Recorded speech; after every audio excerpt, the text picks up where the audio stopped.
15 August 1947 प्रत्येक भारतीयाच्या विजयाचं स्वप्न साकार झालेला दिवस. 150 वर्ष जुलमी सत्तेविरुद्ध हर तऱ्हेने संग्राम करून अखेरीस शत्रूला स्वातंत्र्य देण्यास भाग पाडले तो दिवस. अनेक हुतात्म्यांचं हौतात्म्य सत्कारणी लागलेला दिवस. प्रत्येक भारतीयाने या हुतात्म्यांना दिलेल्या त्यांच्या कार्यसिद्धीचा शब्द फलित होण्याचा दिवस म्हणजेच अंधकारातून प्रकाशाकडे जाण्याचा, अर्थात भारतीयांनी जे स्वातंत्र्य मिळवलं तो साजरा करण्याचा स्वातंत्र्य दिवस. अनेकांनी या मातृभूच्या स्वातंत्र्यासाठी सर्वस्वाचा त्याग केला. प्रत्येकाचे प्रयत्न वेगळे, मार्ग वेगळे, परंतु लक्ष्य मात्र एकच होते. पण पुढील काळात आपले स्वातंत्र्य हे एका विशिष्ट गटानेच मिळवले आहे हे सांगण्याची प्रथा सुरू झाली. त्याचे परिणाम सर्वस्वाचा त्याग करणाऱ्या, प्रसंगी आत्मबलिदान करणाऱ्या सशस्त्र क्रांतिकारकांकडे मात्र दुर्लक्षच झाले. त्यांच्यापैकीच एक म्हणजे स्वातंत्र्यवीर विनायक दामोदर सावरकर. त्यांच्याकडे हेतुपुरस्सर दुर्लक्ष झाले असेच म्हणावे लागेल. भारत स्वतंत्र, समृद्ध व सशक्त व्हावा यासाठी स्वतःला 50 वर्ष काळेपणाच्या शिक्षेत त्यांनी गाडून घेतले.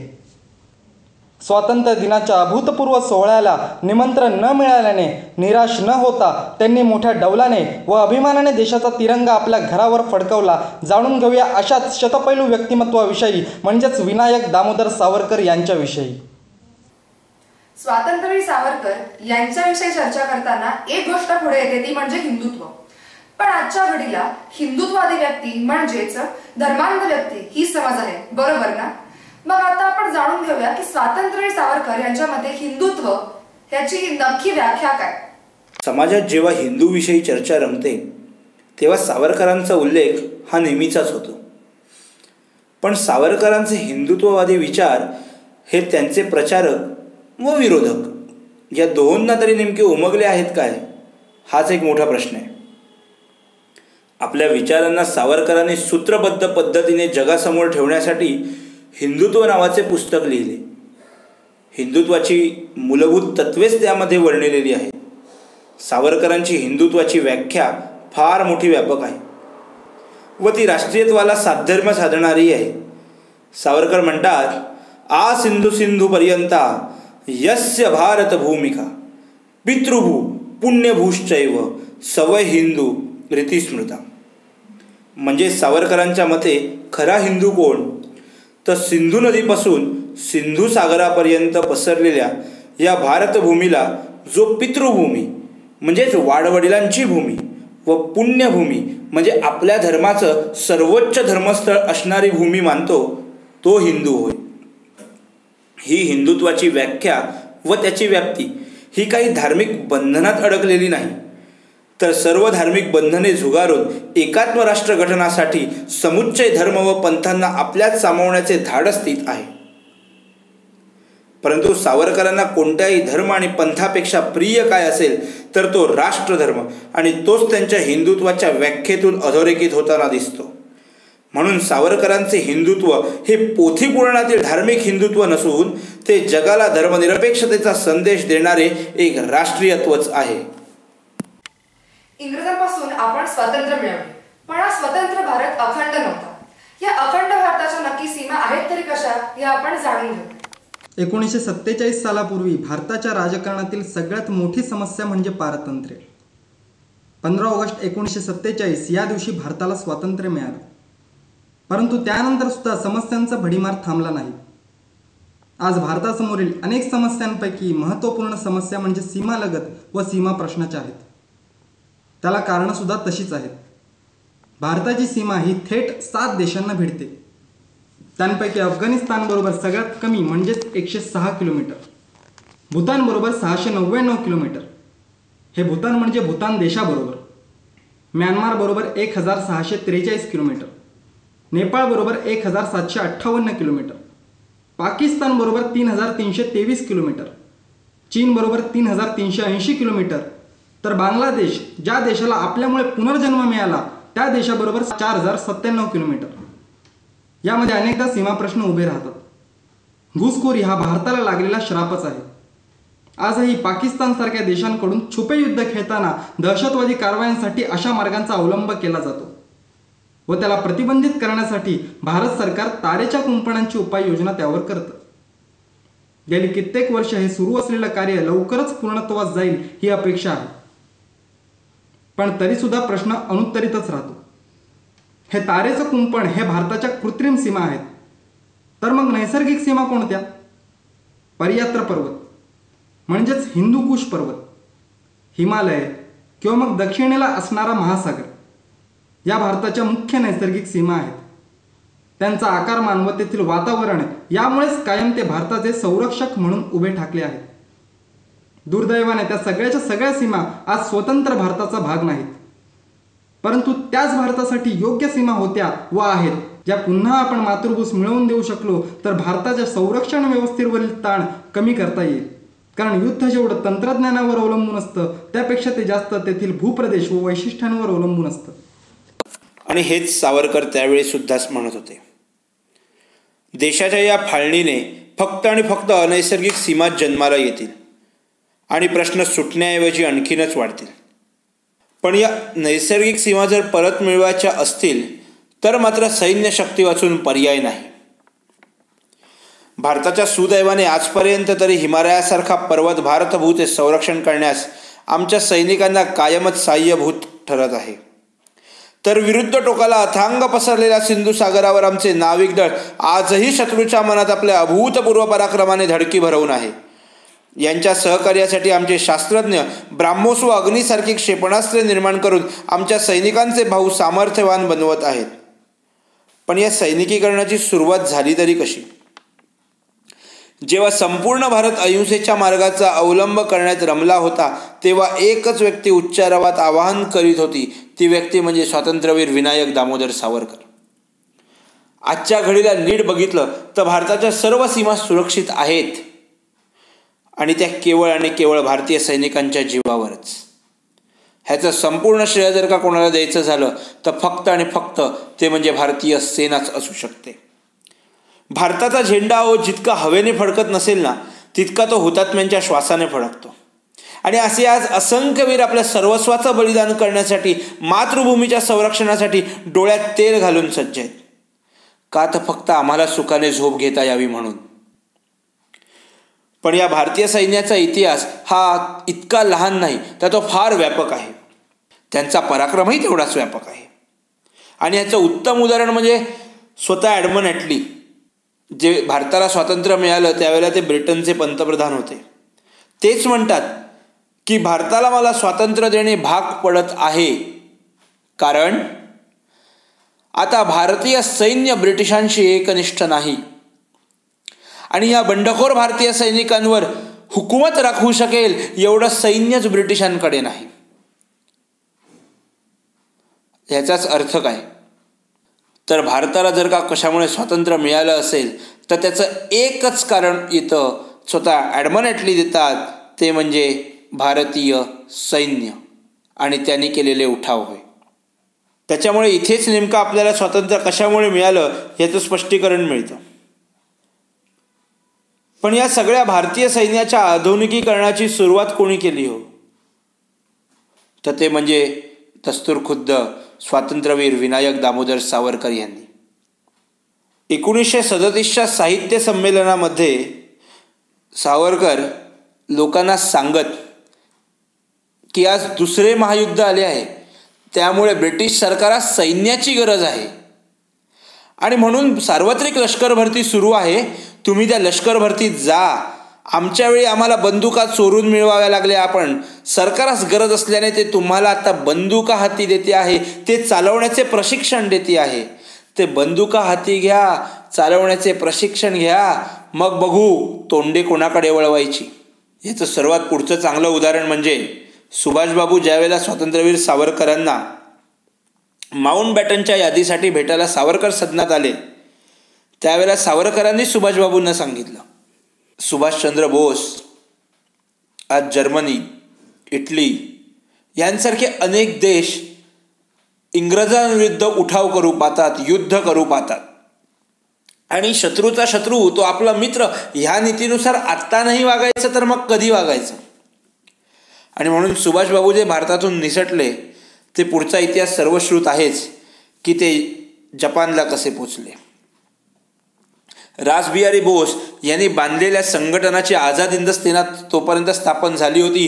त्याचं सेनापतीपद त्यांनी मिळवलं आणि भारतावरच आक्रमण करवून आणलं. पण त्यावेळेला सावरकर काय करत होते? सावरकरांनी ते सार्वत्रिक लष्कर भरती भरवली. महाराष्ट्रातल्या तरुणांना सांगितलं की तुम्ही यात जास्तीत जास्त जा, लष्करामध्ये सामील व्हा. आणि हेच सैन्य त्या आझाद हिंद सेनेविरुद्ध लढण्यासाठी गेलं आणि आझाद हिंद सेनेलाच जाऊन मिळालं. ह्याची परिणिती पुढे काय झाली हेही माहिती आहे आणि स्वातंत्र्य कसं मिळालं हेही माहिती आहे. पण ह्यातूनच पुढे आम्हाला एक आमची प्रशिक्षित भारतीय सेना मिळाली आणि त्याचा फायदा सरदार वल्लभभाई पटेल यांनी संस्थानांच्या विलिनीकरणासाठी करून घेतला. आज प्रशिक्षित सैन्य असल्याचा फायदा आम्हाला स्वातंत्र्यानंतरच्या प्रत्येक युद्धामध्ये किती झाला हे वेगळं सांगण्याची गरजच नाही. पण तरुणांनी सैन्यात जावे, साहित्यिकांनी लेखण्या मोडाव्यात आणि बंदुका हाती घ्याव्यात. एक वेळ पुढच्या 10 वर्षात चांगलं साहित्य नाही निर्माण झालं तरी चालेल, पण सैन्य चांगलं निर्माण झालं पाहिजे. कारण शस्त्र बळा वाचून शास्त्र विजय पंगू आहे हा शतकापुढचा विचार मांडणारा द्रष्टा नेता आमच्याकडे होता. हेच आमचं पुण्य आहे. काही जण स्वातंत्र्य सावरकरांना अष्टपैलू समजतात, तर काही त्यांना शतपैलूही समजतात. त्यांच्या अनेक पैलूंपैकी आपण त्यांचा एक पैलू पाहणार आहोत, तो म्हणजे द्रष्टेपणा. द्रष्टेपणा म्हणजे नक्की काय हे आपण आता पाहूया. सावरकर द्रष्टे होते असे म्हटले की अनेकांना याचा अर्थबोधच होत नाही. हा द्रष्टेपणा म्हणजे नेमके काय हो? ज्योतिषी का ग्रहांची स्थिती पाहून भविष्यकथन करणारे? तर नाही. सावरकरांच्या जीवनात ग्रहताऱ्यांचे अस्तित्व हे फक्त भावकवितेचा विषय होऊनच आलेले आहे. ते काही भविष्यकथनाचा विषय होऊच शकत नाही. अहो, द्रष्टेपणा म्हणजे एकंदर भौतिक समाजातील स्थितीगतीचा आढावा घेऊन भविष्यातील संकटे अथवा सुखद घटना याविषयी भाष्य करणे अथवा विश्वास व्यक्त करणे होय. आणि असा विश्वास सावरकर त्यांच्या जीवनात अनेक वेळा आपल्या बोलण्यातून व्यक्त करतात आणि तो पुढे सत्यही होतो, हे विशेष. विश्वासाचं उदाहरणच जर का घ्यायचं झालं तर सर्वप्रथम आपण त्यांच्या काळ्यापणाच्या शिक्षेतलंच घेऊ. जेव्हा सावरकरांना काळ्यापणाच्या शिक्षेसाठी अंदमान येथे आणण्यात आलं त्यावेळेला सर्वप्रथम त्यांची भेट झाली ती तिकडचा जेलर बॅरी यांच्याशी. बॅरी पटकन सावरकरांना म्हणाला की बॅरिस्टर सावरकर, तुम्हाला इकडे बघून मला अत्यंत वाईट वाटतं की तुम्हाला आता 50 वर्ष ह्या तुरुंगात खितपत पडावं लागेल. सावरकरही हजरजबाबी. सावरकर म्हणाले, बॅरीसाहेब, तुमच्याकडे बघूनही मला आता वाईट वाटतं की मी ज्या वेळेला सुटेन तो आनंदाचा क्षण पाहिला तुम्ही जिवंत नसाल आणि मुळात तुमचं साम्राज्यही 50 वर्ष भारतावर राहणार नाही. आपण जर का इतिहासाचा नीट अभ्यास केला तर सावरकरांना ज्या दिवशी काळेपणाची शिक्षा झाली तिथपासून 50 वर्षाने म्हणजे सावरकरांच्या सुटकेचा कालखंड हा 1960 सालापर्यंतचा होता. पण प्रत्यक्षात भारताला स्वातंत्र्य हे 1947 सालीच मिळालं. म्हणजे 50 वर्ष इंग्रजांचं साम्राज्य भारतावर राहणार नाही ही सावरकरांनी केलेली भविष्यवाणी खरी ठरली. आणि बॅरीच्या बाबतीत म्हणाल तर बॅरींचाही अंत त्याच्या आधीच झाला. म्हणजे सावरकरांची तीही वाणी खरी ठरलेली दिसते. स्वातंत्र्य सावरकरांच्या द्रष्टेपणाचा एक ऐतिहासिक पुरावा आता आपण पाहूया. सावरकरांच्या द्रष्टेपणाचं दुसरं उदाहरण जर का घ्यायचं झालं तर सावरकरांनी दिलेली एक प्रतिक्रिया आपण घेऊ शकतो. ती म्हणजे छोडो भारतचा परिणाम तोडो भारत हा होईल. 1942 साली जेव्हा संपूर्ण देशाला हाक मारताना गांधीजींनी छोडो भारत हे आंदोलन स्वीकारलं त्यावेळेला त्यांनी गवालिया टँकमधून एक भाषण केलं. ज्यांना अभ्यास करायचा आहे किंवा अभ्यासू वृत्ती असणारा प्रत्येकजण गवालिया टँकमधलं ते गांधीजींचं भाषण आजही संग्रहात आहे, ते वाचू शकतो, ऐकू शकतो आणि त्यांनी प्रत्येकाने ते जरूर ऐकावं. पण ते भाषण झाल्या पटकन सावरकरांनी एक प्रतिक्रिया दिली.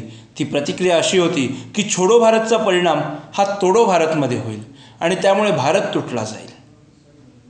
आज सर्वांसमोर आपल्याला माहितीच आहे की चित्र काय आहे भारताचा. अखंड भारताचा नाहीच आहे आपल्याकडे. म्हणजे अर्थात एका अर्थाने बघायला गेलं तर सावरकरांची तीही भविष्यवाणी खरीच ठरलेली दिसते. द्रष्टेपणा म्हणजे नक्की काय असतं हे तुम्हाला या उदाहरणावरून खूप चांगलं समजून येईल. सावरकरांच्या द्रष्टेपणाचं आणखीन एक जर का उदाहरण घ्यायचं झालं तर त्यांचीच घोषणा, ती म्हणजे एक धक्का और दो, पाकिस्तान तोड दो. 1947 साली भारत स्वतंत्र झाला आणि पाकिस्तानने घोषणा द्यायला सुरुवात केली. हस के लिया पाकिस्तान, लढ के लेंगे हिंदुस्तान. पाकिस्तानबरोबर स्नेहसंबंध निर्माण करणाऱ्यांनी एकदा या घोषणा लक्षात ठेवलेल्या बऱ्या. पाकिस्तानकडनं अशा घोषणा आल्यानंतर साहजिकच त्याला प्रत्युत्तर मिळणं गरजेचं होतं आणि यावर प्रत्युत्तर म्हणून सावरकरांनीच म्हटलं की एक धक्का और दो, पाकिस्तान तोड दो. पाकिस्तान तोड दो म्हणजे नेमकं काय? कारण पाकिस्तानची निर्मिती जर का बघितली तर पूर्व पाकिस्तान आणि पश्चिम पाकिस्तान यांच्या कुठल्याही सीमा एकमेकांशी मिळत नव्हत्या. त्यामुळे पाकिस्तान तोडणं सहज शक्य होतं. 1947ला जी घोषणा सावरकरांनी दिली ती 1971ला आमच्या पंतप्रधान इंदिराजींनी खरी करून दाखवली. 1971ला ही घोषणा खरी झाली. त्याच्यावरनंच द्रष्टेपणा म्हणजे काय ह्याची व्याख्या आता तुम्हाला कळेल. राष्ट्र म्हटल्यावर डोळ्यासमोर उभा राहतो तो म्हणजे त्या राष्ट्राचा नकाशा. परंतु भूमिहीन राष्ट्र ही कल्पनाच आपल्याला अशक्य किंवा असंभव वाटते. आपल्या जगात असे एक राष्ट्र होते जे 1800 वर्ष भूमिहीन होते. त्या राष्ट्राला 1948 साली भूमी प्राप्त झाली. ते राष्ट्र म्हणजेच इस्रायल. इस्रायल या राष्ट्रात जवळजवळ 1800 वर्ष म्हणजे 60 पिढ्या ही कल्पना हस्तांतरित होत होती. त्यांच्यातली ही महत्वाकांक्षा जागृत राहिली होती. असाच काहीसा इतिहास हा भारताचा देखील आहे. हिंदू या शब्दाचा उगम सिंधू नदीशी संबंधित आहे. सावरकर म्हणतात, सिंधू वाचून हिंदू म्हणजे अर्था वाचून शब्द आहे. ही सिंधू आम्ही एक ना एक दिवस तरी परत मिळवू. विशेष तत्वाने सावरकर म्हणतात की हीच सिंधू म्हणजेच ही उरलेली भूमी या समुच्चय भारत निर्मितीसाठी जर का प्रयत्न कोणी करू शकतो तर ते महाराष्ट्र राज्य करू शकतं. याचं कारण म्हणजे महाराष्ट्र राज्याचा इतिहासच तसा आहे.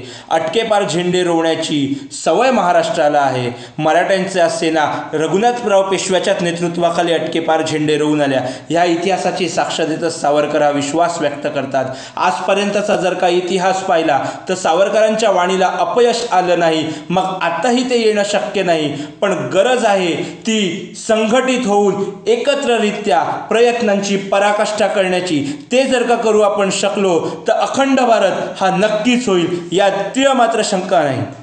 अखंड भारत, अखंड भारत, अखंड भारत, अखंड भारत, अखंड भारत, अखंड भारत.